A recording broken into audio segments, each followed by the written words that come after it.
बदल. तर मित्रांनो, आपण आलो आहे एका कासलला. हा आहे गोमुखी दरवाजा. गोमुखी दरवाजा. इथे आपल्यासोबत गाईड पण आहे. गाईड बोला.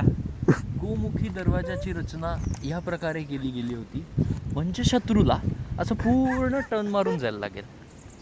पूर्ण जेव्हा तो टर्न मारेल तेव्हा तो पूर्ण आपल्या क्षमतेने आक्रमण नाही करू शकणार. आणि वरतून ते जे तुम्हाला ते दिसत आहे ते होल्स, हां हां हां.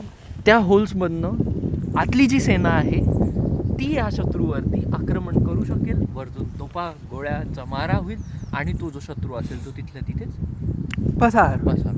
अजून एक गोमुखी दरवाजाचं हे मेन हे आहे, कारण आहे, जर का कोणी हत्ती घेऊन गेलं तर हत्तीला असं टर्न मारता नाही येणार. हत्ती इथून जोरात जाईल, तिथे थांबेल आणि तिथे तो थांबल्यावरती परत शत्रूवरतून आक्रमण करेल. हे मेन कारण आहे गोमुखी दरवाजा ठेवण्याचं. तर आपण आता हत्ती थांबण्याची जागा बघू. हे आपले गाईड आपल्याला परत सांगतील. तोपर्यंत आपण बघू शकता, हे त्यांनी सांगितलेले होल आहे जिकडनं गोळ्या वगैरे पसरवल्या जात होत्या.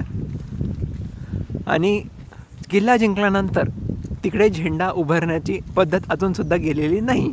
तुम्ही बघू शकता तिकडे